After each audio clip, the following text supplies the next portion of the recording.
Hi everyone, আমরা রাজকুটিরের vlog নিয়ে চলে এসেছি। এটা হচ্ছে থার্ড ভ্লগ। সন্ধেবেলায় পুরুলিয়ার যে নৃত্যটা পরিবেশিত হয় সেটাকে সুন্দর করে দেখলাম, এনজয় করলাম। এরপর আমরা রুমে যাচ্ছি। আমাদের রুম নাম্বার হচ্ছে 111। আর এই রুমের নাম হচ্ছে মেজ বৌঠান। অ্যাকচুয়ালি এটা তো একটা রাজবাড়ি, তো সেই রাজবাড়িটাকে হোটেলে পরিণত করা হয়েছে, তাই জন্য এরকম একটা ভাইবস রয়েছে আর নামগুলো এরকম। তো তারপর আমরা ফ্রেশ হয়ে আবার একটু সাজুগুজু করে বেরিয়ে পড়লাম এই এলাকাটা একটু পরিদর্শন করতে। আসলে আমরা এটা থার্ড নাম্বার ভিজিট, তবে হোটেলের বাইরেও তো কিছু পরিবেশ থাকে, তো সেই জায়গা সম্পর্কেও কিছু ধারণা থাকাটা ভীষণ দরকার। কেমন জায়গায় হোটেলটা অবস্থিত, আশপাশে কীরকম লোকজন থাকে, কীরকম দোকানপাট রয়েছে, তো সেইগুলো সম্পর্কে একটু ধারণা আদায় করতে বা অর্জন করতে, যাই বলো না কেন, দুজনে মিলে বেরিয়ে পড়েছি। আর এই যে ড্রেসটা দেখছো, এই ড্রেসটা আমি বেড়াতে যাব বলেই কিন্তু কিনেছি। কেমন লাগছে অবশ্যই আমাকে জানিও। এরকম ক্রপ টপ আমি কোনোদিনই পরিনি, তাও আবার স্লিভলেস। ফার্স্ট টাইম পরলাম। আর ওটা যেহেতু কলকাতার 5 স্টার হোটেল, স্বাভাবিকভাবে এই ধরনের ড্রেস কিন্তু ভালোভাবে চলে। আর এখানে যেহেতু একটা বাড়ি বাড়ি ভাইবস আছে, তার জন্য দেখো সন্ধেবেলায় সুন্দর করে প্রদীপ দিয়ে সাজানো হয়েছে। শুধু এখানে নয়, গোটা হোটেলটাই প্রদীপ মোমবাতি দিয়ে সাজানো হয় এবং তুলসী মঞ্চ আছে, তুলসী মঞ্চে প্রদীপ জ্বালানো হয়। মানে এখানে আসলে তোমরা কেউ ফিল করবে না যে এটা 5 স্টার হোটেল, এটা একটা বাড়ি। একটা সুন্দর মনোরম পরিবেশ এখানে রয়েছে, সাথে তো অবশ্যই সুন্দর সুন্দর খাবার দাবার রয়েছে। অনেকে তোমরা বলো যে আমরা তো সিঙ্গেল, সিঙ্গেল হয়ে কিভাবে এই সমস্ত জায়গায় যাব, খুব বাজে লাগবে। সত্যি কথা বলতে, এখানে সিঙ্গেল বলো, কাপল বলো বা ফ্যামিলি নিয়ে বলো, সবাইকে নিয়ে কিন্তু এখানে আসা যাবে এবং এই জায়গাটা সকলের জন্য অ্যাপ্রোপ্রিয়েট।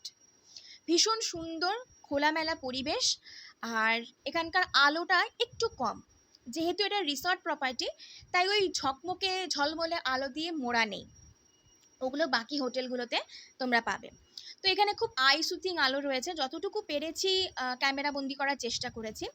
আমরা এখন যাচ্ছি দুজনে মিলে জিম খুঁজতে। আমি নই, ওই যে সামনের মানুষটি রয়েছে, উনি হচ্ছেন জিম লাভার। তবে জিমটা কিন্তু অ্যাকচুয়ালি আমার প্রয়োজন। দিনের পর দিন গপগপিয়ে খাচ্ছি আর মোটা হয়ে যাচ্ছি। বাড়িতে এক্সারসাইজ করতে তো ভীষণই ল্যাদ লাগে। অর্পণ যখন বাড়িতে থাকে ধরে চেপে আমাকে এক্সারসাইজ করায়। যাই হোক, আমি এখন ঠিক করে নিয়েছি যে বাড়িতে এক্সারসাইজ করব, সাথে আমরা দুজনে জিমেও ভর্তি হব। তবে এখনও সেভাবে জিম খুঁজিনি, কোথায় যাব না যাব অতটা প্ল্যান করিনি, তবে ইচ্ছা আছে। চলো, অবশেষে জিম খুঁজে পাওয়া গেল। আসলে স্পায়ের ভিতর দিয়ে একটা রাস্তা আছে জিমে যাওয়ার, সেই রাস্তাটা আমরা ঠিক বুঝতে পারছিলাম না। আর আমার বরটা তো বাচ্চা, এখানে একটা বেঞ্চি পাতা আছে, উনি লাফিয়ে ঝাঁপিয়ে এসে অন্ধকারেই বেঞ্চিতে বসে পড়েছেন।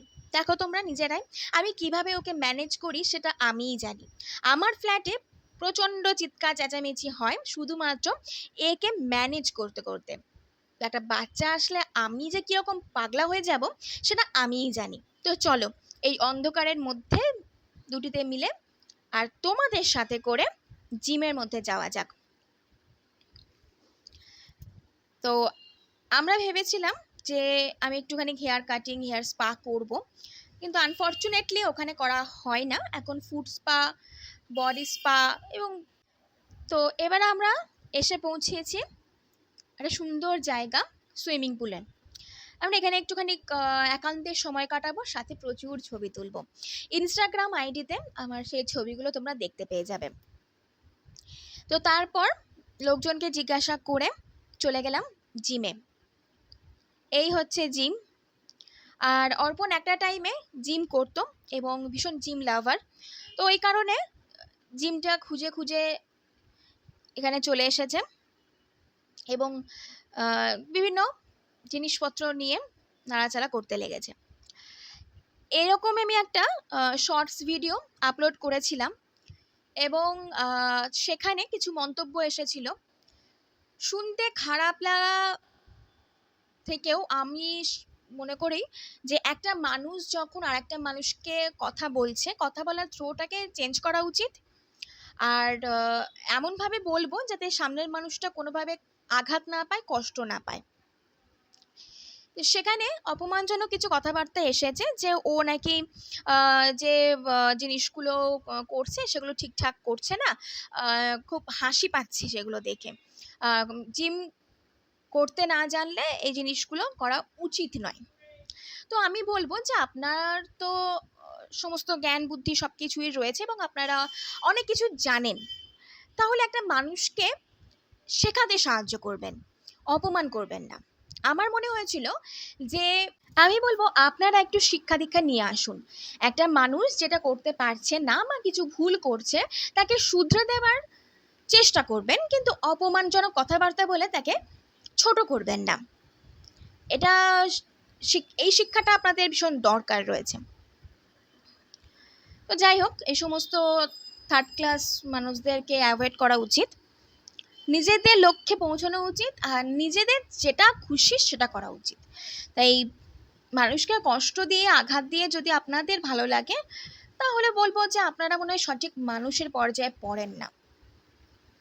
তো চলো, ওদেরকে কেটে ছেটে বাদ দিয়ে আমরা এখন যাচ্ছি লিফটে করে গ্রাউন্ড ফ্লোরে। তো এত সুন্দর একটা জায়গা, তারপর আমরা ঘোরাঘুরি করে চলে এসেছি। এবার আমি আমার ড্রেস কোড চেঞ্জ করে নিয়েছি, কারণ আমরা এখন যাচ্ছি ডিনারে। তো নেক্সট ভিডিওতে বাকিটা শেয়ার করব।